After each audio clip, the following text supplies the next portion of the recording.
சஷ்டியன் பக்கத்திற்கு வரவேற்கிறேன். வந்த வினையும் வருகின்ற வல்வினையும் கந்தன் என்ற சொல்லை கேட்டால் கலங்கும் என்பதற்கேற்றாற் போல ஆடி கிருத்திகையின் சிறப்புகளை பற்றி இந்த பதிவிலே காணவிருக்கிறோம். இந்தியாவிலே பார்த்தோமானால் 6ஆம் தேதி 8வது மாதம் 2026 வியாழக்கிழமையும், மலேசியாவிலே பார்த்தோமானால் 7ஆம் தேதி 8வது மாதம் 2026 வெள்ளிக்கிழமையும் ஆடி கிருத்திகையானது முருகப்பெருமானுக்கு கொண்டாடப்பட இருக்கின்றது.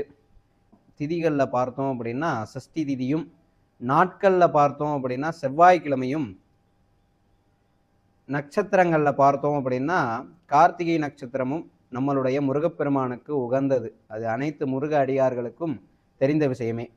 இருந்தாலும் இந்த ஆடி மாத கார்த்திகை, தை மாத கார்த்திகை, கார்த்திகை மாதத்திலே வரக்கூடிய கார்த்திகையானது நம்மளுடைய கந்தக்கடவுளான முருகப்பெருமானை வளர்த்த 6 கார்த்திகை பெண்களை வணங்குவதற்கு உகந்த நாட்களாகும் என்று நம்மளுடைய சிவபெருமான் வரமளித்துள்ளார் என்பது நம்மளுடைய கந்த புராணத்திலே கூறப்பட்டுள்ள வரலாறு.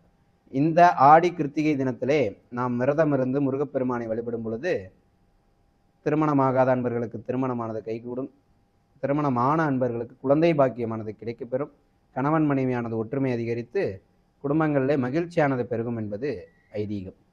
அதனாலே அனைத்து அன்பர்களும் இந்த ஆடி கிருத்திகை அன்று காலையிலே எழுந்து குளித்துவிட்டு அன்றாட கடமைகளை எல்லாம் முடித்துவிட்டு நம்மளுடைய முருகப்பெருமானுடைய உருவ படமோ அல்லது வேலோ வைத்து அதற்கு அபிஷேகங்கள்லாம் செய்யும் பொருட்டு செய்த பிறகு முருகப்பெருமானுக்கு உகந்த கந்த சஷ்டி கவசம், கந்தர் அலங்காரம், வேல்மாறல் போன்ற பக்தி பாடல்களை எல்லாம் காலையிலே இருந்து படித்து இரவுல பார்த்தோம் அப்படின்னா அருகிலே இருக்கக்கூடிய ஆலயங்களுக்கு சென்று அங்கு அந்த விரதத்தை உண்ணா நோம்பிருந்து இந்த விரதத்தை முடிப்பது என்பது நம்மளுடைய புராணங்கள்லாம் கூறப்படுகின்றது. அதனாலே அனைத்து அன்பர்களும் ஆடி கிருத்திகை தினத்திலே முருகப்பெருமானை மனதார வேண்டி வாயார அவருடைய புகழை, அவருடைய மந்திரங்களை பாடி அவருடைய பரிபூரணர்களை பற்றியுமாறு கேட்டுக்கொண்டு விடைபெறுகிறேன். நன்றி, வணக்கம்.